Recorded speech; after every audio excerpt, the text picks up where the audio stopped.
Mas essa não foi a melhor proposta. Como Satanás é o diabo, você deve entender que ele sempre pensa que o dele é melhor, né? Até que finalmente Satanás mesmo imaginou um plano. Sempre o dele é melhor. Ele imaginou um plano. E qual foi esse plano que ele imaginou para fazer o máximo de mal à família humana?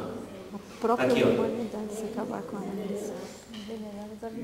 Ele tomaria do fruto da vide, frutas, também do trigo e outras coisas dadas por Deus como alimento e convertê-las-ia em veneno, que arruinariam as faculdades físicas, mentais e morais do homem, dominariam de tal maneira os sentidos que ele teria sobre eles Inteiro controle.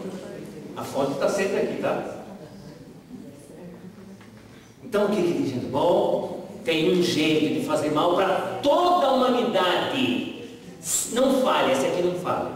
Vamos pegar as coisas boas que Deus deu como alimento, frutas, verduras, trigo. O plano dele era o melhor mesmo. E vamos convertê-las em veneno. Veja, presta atenção nesse texto. Esse texto aqui está falando de doença, fazer as pessoas adoecerem? Não. A questão aqui é ficar doente e ir para o hospital? Não. Qual é a grande questão aqui? Domínio. Inteiro controle. A questão aqui é quem te Domínio. controla. Essa é a questão. No cinema nem todo mundo vai. Eu, por exemplo, nunca fui. Mas comer eu tenho que comer. E as pessoas me perguntam, mas pastor, como é que ele fez para pegar as coisas boas que Deus deu e transformar em veneno? Quer ver um negócio interessante? Atualmente há uma discussão muito acalorada sobre esse assunto no meio científico. Vamos dizer assim que já se sabe que esse é um drama da humanidade, é um drama. Mas como antigamente a comunidade científica tinha uma posição totalmente oposta à atual, então há um debate sobre esse assunto. Mas a Bíblia sempre foi clara sobre o assunto que eu vou mostrar para vocês agora. Quer ver? É versículo 17 agora. 17, do capítulo 3, tá? Agora é o capítulo 3. 17 e 3. 3 e 17. 3 e 17. De Levítico, tá? É porque eu falo assim, senão vocês acham antes. Levítico 3 e 17. Alguém já tem? Achou? Pode. 3 e 17. Pode. Este é um decreto perpétuo para as suas gerações, onde quer que vivam, não comam gordura alguma, nem sangue algum. Como é que você leu? É perpétuo? Perpétuo. Perpétuo. Posso trocar essa palavra perpétuo por para sempre? Funciona do mesmo jeito? E se eu trocar essa palavra perpétuo por permanente? Também tem o mesmo peso? Mais ou menos, né? Guardem isso. Guardem essa expressão. Perpétuo, para sempre e permanente, ok? Mantenha isso na mente. Deus disse que seria um estatuto perpétuo. Eles nunca deveriam comer gordura. Gordura, não coma gordura. De jeito nenhum. Entendeu? Eu acho difícil você imaginar uma pessoa pegar um pote de gordura vegetal hidrogenada, pegar um potão de gordura vegetal hidrogenada, sentar na frente de um aparelho de televisão, aquele pote de gordura vegetal hidrogenada. Você consegue imaginar essa cena? Eu também não consigo. Mas se você pegar aquela gordura vegetal hidrogenada e colocar ali fruta, bater e colocar açúcar e pôr para gelar, sabe o que vai virar? Todo mundo sabe a receita. Agora dá para ficar na frente da TV? Aí você vai dizer assim, não, eu tenho uma sensibilidade e não vai funcionar. Ele diz assim, ok, eu vou fazer isso ficar sólido em uma barra. Aí vira...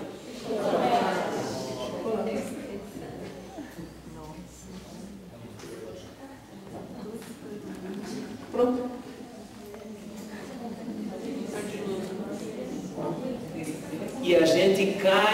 nessa aí. Veja que a questão aqui não é doença, a questão aqui é quem te controla. Você sabe que às vezes eu estou falando sobre isso, Josué, eu estou dando aula e falando sobre essas coisas, aí a pessoa diz assim para mim: pastor, você tem razão. Você tem razão, mas eu não consigo me controlar.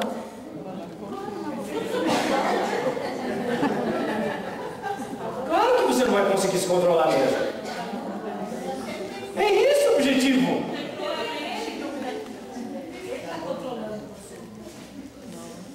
E quando Satanás consegue controlar a gente, não é só aqui que fica. O problema vai aqui, questão física, mental, e olha, perceba como o mundo hoje está cada vez mais incapaz de tomar decisões morais. Cada vez mais incapaz. A questão não é aqui saúde por saúde. A questão aqui é quem está no controle da tua vida. Quem te controla? Aí você diz assim: não, mas é só um pouquinho.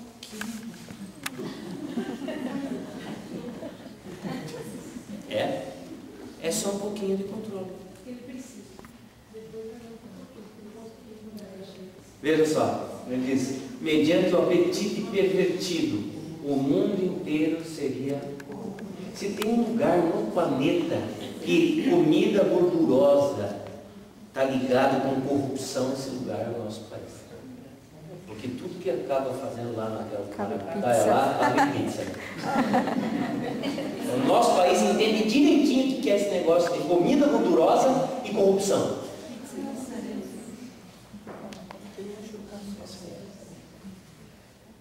E sabe, os adventistas entendem que não deve comer carne de porco e tal, essas coisas, mas sabe, a gente ainda faz muita pizzada, a gente faz muita sorvetada ainda, e acha que dá tudo, é churrasco não, adventista. Não levanta essas fotos. Você imagina? A questão não é doença, a questão é quem está no controle.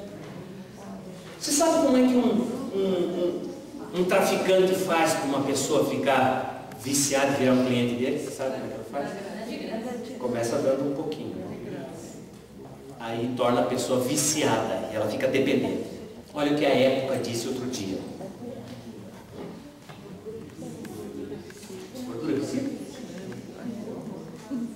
Olha essa imagem. A Natália, minha filha, estava procurando um nome para isso aqui. Aí ela falou: bom, isso aí deve ser a besta da doença, né? Tem a besta da doença. Ela falou: isso aí é a besta da doença, pai. Gordura vicia. Comer mal é um vício ou será que temos uma escolha? Até a pergunta, José, parece que tem uma coisa moral. Não tem? Não parece religioso? Olha só. Um novo estudo, quer dizer, nós já sabemos pela Bíblia que isso aqui não tem nada de novo. Um novo estudo sugere que a gordura cria uma dependência como cocaína ou heroína. E olha só, nesse estudo, feito com ratos, publicado na revista Nature Neuroscience, sugere que o consumo de alimentos ricos em gordura leva ao desenvolvimento de um tipo de dependência parecida com o que afeta os viciados com heroína ou cocaína. É igualzinho. E o que eles fizeram? Os cientistas, a pesquisa que foi feita apenas por rato, confirmou que os especialistas já suspeitavam. Eles suspeitavam, nós já tínhamos certeza. Certos tipos de comida vicia. Esse rapaz aqui que vocês estão vendo chama-se Michael Pollan. Alguém já ouviu falar nele? Michael Pollan. Ele escreveu alguns livros interessantes, por exemplo, o Manifesto da Comida, Regras da Comida, Em Defesa da Comida, O Dilema do Onívoro. E eles, nessa matéria da época, eles colocam alguns conselhos, algumas dicas do Michael Pollan sobre alimentação. Eu vou passar já para vocês. E uma das coisas que o Michael Pollan diz é assim, que é uma coisa que parece religioso, ele diz assim: Veio da terra, coma. Foi feito na indústria, não coma.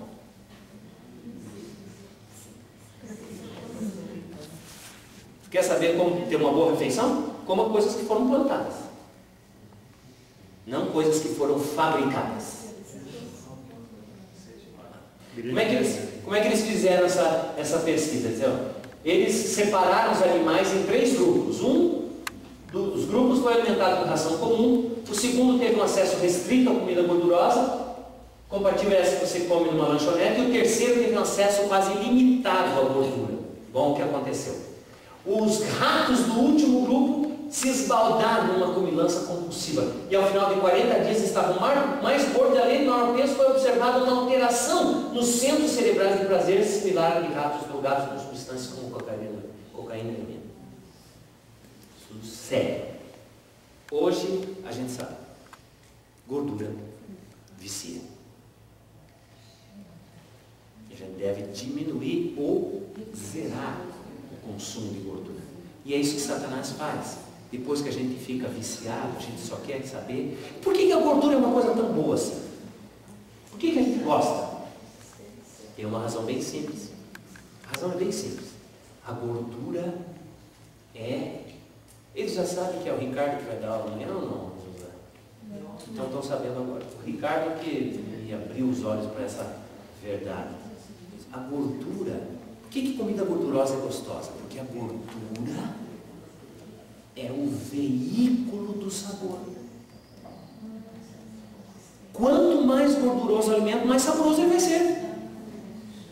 Quem disser para mim que uma picanha com aquela capinha de gordura, que a gordurinha fica escorrendo por cima dela é ruim, está mentindo. É delicioso.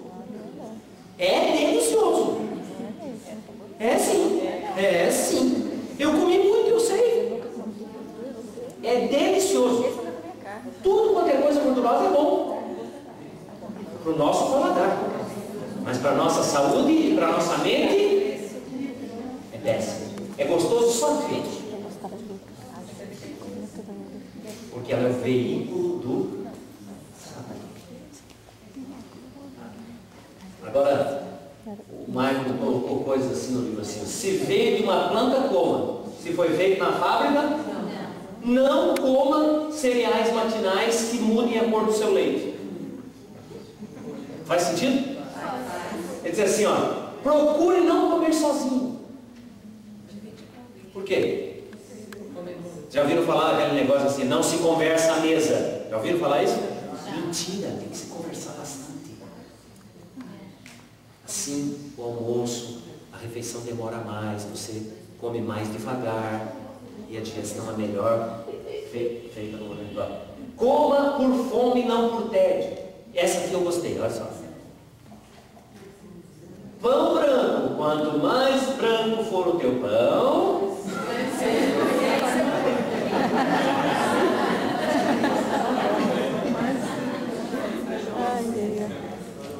quando a gente chegou para morar ali no Campo Belo, a gente não mora no Campo Belo, a gente mora perto aqui no Campo Belo, perto da associação. Assim que a gente mudou, a gente já estava instalado no apartamento, veio aquele pessoal e distribuiu uma revistinha de condomínios, fala sobre o bairro. E tinha uma notícia lá de uma panificadora que fechou ali na região. Aí tinha a notícia do porquê que fechou. Eles descobriram, através das notas fiscais, ou seja, foi o setor de tributação da prefeitura que descobriu que aquela padaria não comprava fermento. Aí eles ficaram intrigados, que nas notas não aparecia coisa de fermento, uma padaria. Aí eles chamaram a vigilância sanitária, foi visitar lá a padaria. E adivinha, eles não usavam fermento mesmo. Daí eles perguntaram, mas como é que se faz para o pão crescer? Bom, a gente faz o seguinte, aqui a gente filtra a água do esgoto e coloca. Filtra. Não, tem bastante fungo. É o fungo que faz a massa crescer. Claro que tem. Era isso mesmo. E essa panificadora foi fechada. Campo Belo, Brooklyn. Imagine na periferia. Fechado? Faz sentido ou não faz? Por isso que é melhor fazer pão em casa. O melhor pão do mundo é o pão que a Jaqueline faz. Vocês conhecem a Jaqueline? Dá um tchauzinho aí, Jaqueline. É o melhor pão do mundo. Eu já comi pão em todo lugar, né? Minha mãe, minha sogra, pessoal, tios e tal fazem. Mas o pão da Jaqueline. Aí, eventualmente, um dia ela pode vir ensinar uma coisa muito simples. Até um cara burro que nem eu aprendeu. Ela ensinou direitinho. É uma coisa muito simples, não tem nada assim de outro mundo. É muito mais fácil fazer o pão integral do que o branco. Muito mais fácil. Tá? Então é isso aí. Agora, recentemente, com aquele incidente que aconteceu naquela escola no Rio de Janeiro, a Super Interessante fez uma matéria de capa com esse negócio dos psicopatas. Mas nessa revista da Super Interessante, a edição 291 de maio desse ano, na página 14, eles colocaram essa matéria. Obesidade causa danos ao cérebro. E olha só, a matéria, a página 14 da revista, diz assim, ó, todo mundo sabe, conhece os riscos trazidos pela obesidade. Todo mundo, inclusive os adventistas. Eles sabem. Diabetes, doenças cardiovasculares, menor expectativa de vida. Mas uma nova descoberta está surpreendendo a comunidade científica. Gordura também causa danos. Lembra qual é a parte do corpo que Paulo diz que tem que começar a renovação do nosso corpo?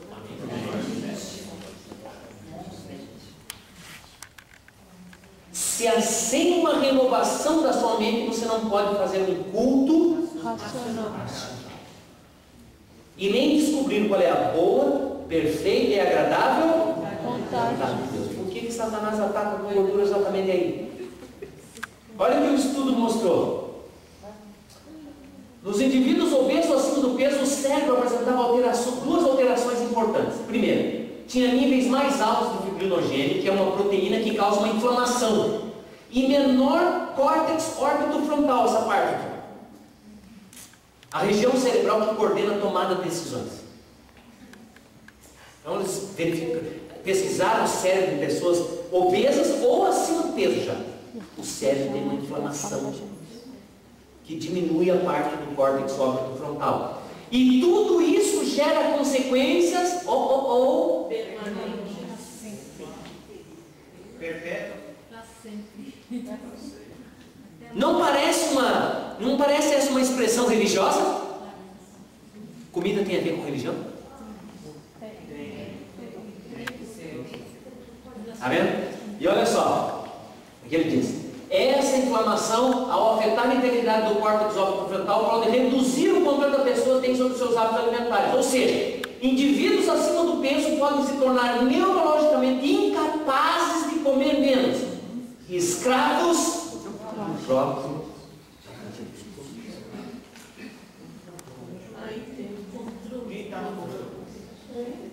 Agora você começa a imaginar que Satanás elaborou um plano que está ligado à alimentação para chegar na nossa espiritualidade, devoção, religiosidade. Você começa a entender o motivo por que Deus deu a mensagem de saúde. Porque Satanás também tinha um plano em relação à saúde. Ele sabia que afetando a nossa mente, ele afetaria a nossa religiosidade. E hoje, irmãos, irmãs, como é complicado esse assunto. Porque as pessoas dizem assim, olha, você não pode ser tão radical. É o que mais. Às vezes, Às vezes acontecem algumas coisas que eu dou risada. Então as pessoas, tu vai pregar aí por aí, né? E alguém liga lá pra gente e diz assim, pastor, tu está preocupado porque você vem aqui. A gente quer saber o que você come, o que você não come. Né? Eu digo, irmão, é muito fácil. Eu não como nada que anda, nada que voa e nada que nada.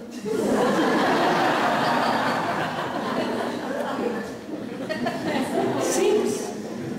Eu não como nada que vem de bicho. Nada que vem de bicho. Nada que, né? Saiu de bicho, não vem. Nem mel, pastor. Mel vem de bicho. Vem então não. Mas qual é o problema do mel? Não, mel não tem problema nenhum, sou eu que sou o problema.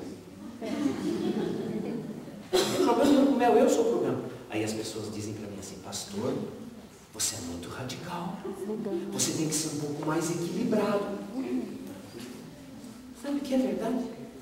Eu realmente acho isso. Agora eu pergunto para você, qual é o perfeito equilíbrio entre o frio e o fervento? Morno.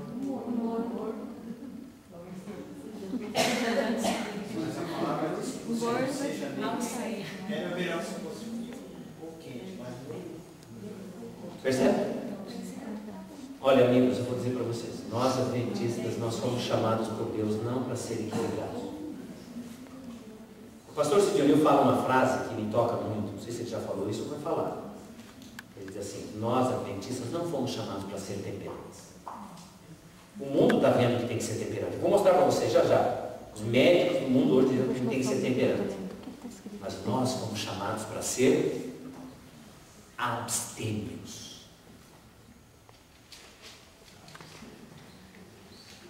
Foi para isso que nós somos chamados. Para dizer não, mesmo para algumas coisas que eventualmente não façam mal nenhum, mas que podem talvez nos tirar o autocontrole. Nós fomos chamados para ser diferentes do mundo, além da temperança, porque nós temos uma missão totalmente diferente para esse tempo. Nós temos que pregar a verdade presente. Algumas pessoas me perguntam, pastor, mas pera lá, eu não sei por que tem esse negócio de animais dizer que não pode comer carne. Por quê? Abraão comeu, os profetas comeram. O Elias estava lá, Deus mandou para ele carne. Jesus comeu. E agora essa história de que nós não devemos comer. Olha, irmãos, eu não vou poder entrar nesse assunto para explicar isso, mas há uma explicação bem clara do porquê que nós deveríamos excluir alimento vindo de animal hoje. Outro dia, numa conversa com o irmão da Reforma, eu estava fazendo mestrado ainda, nós fizemos mestrado na mesma época, né, Josué? E aí esse meu homem falou assim, a igreja adventista desviou-se exatamente na época em que começou a permitir que os membros comessem carne. Eu achei que ele forçou um pouco a barra, e daí eu falei para ele assim, mas Jesus comeu carne. Sério. Comeu, mas não devia. Além do mais, ele continuou.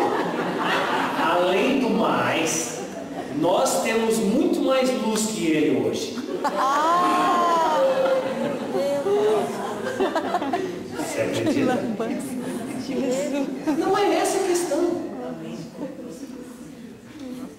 Nós fomos chamados para uma tarefa bem especial para esse tempo. E essa tarefa bem especial para esse tempo requer que nós sejamos diferentes do mundo. O mundo hoje não tem esse parâmetro, não sabe dizer qual é, nem sabe dizer qual é o meio termo. O mundo não tem mais essa consciência, porque não tem mais autocontrole. As pessoas não têm mais. Tudo relativo. É tudo, é o que você sente bem assim, você gosta assim, está feliz, então está certo. Esse é seu caminho. Tá bem. Outra coisa interessante, desculpa, os nutricionistas, mesmos da igreja,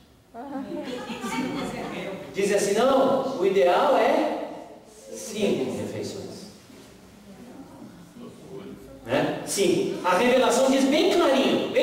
Quantas que é o ideal? 2. No máximo 3. No máximo 3. 2 é o ideal. Máximo 3. Pessoas que fazem um trabalho braçal, né? O que é um trabalho braçal? Pessoas que ficam abraçando os outros. Abração! Eu digo assim, a gente fala abração, mas tem internal também. Professores, por exemplo. É um trabalho pedreiro. É pedreiro ser professor. Então tem trabalhos que exigem muito. Tá, 3 refeições, sabendo que a última refeição deve ser uma refeição bem leve.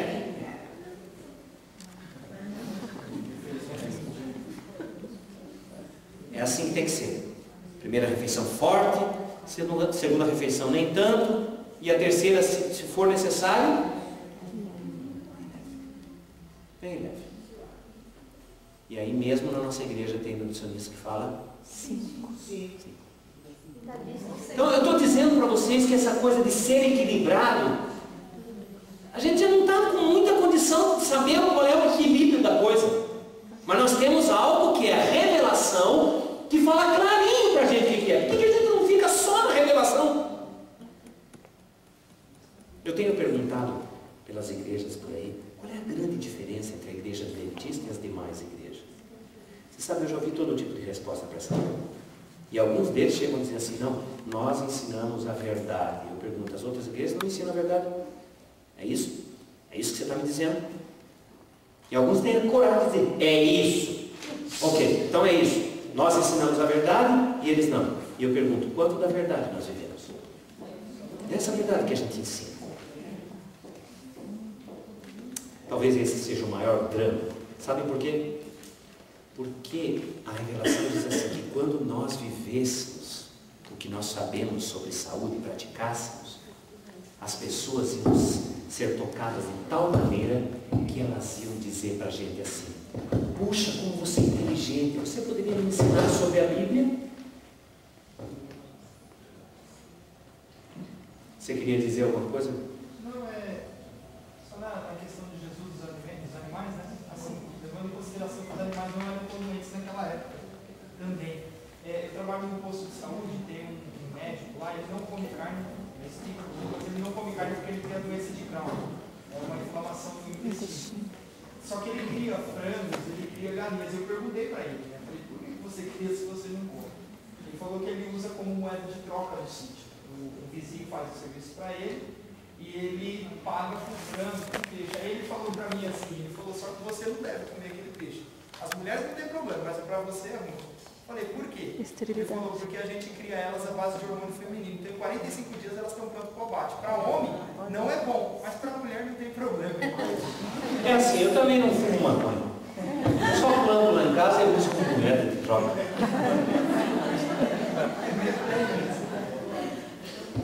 A senhora queria dizer alguma coisa? Eu ouvi uma pessoa falando assim, que a anemia cura, só tem um tipo de anemia que só cura com carne. Essa própria pessoa é da área da saúde também, e é verdade. Tem um tipo de anemia no leão, por exemplo. Anemia na onça, só cura com carne. Ela está certa, a senhora pode dizer que está certo. Satanás, ele está constantemente alerta para submeter a humanidade, olha, inteiramente ao seu controle. Qual é a questão aqui, gente? Controle. Quem te controla? E como é que ele faz para ter esse inteiro controle? Seu mais forte poder sobre o homem, e acredite, sobre a mulher também.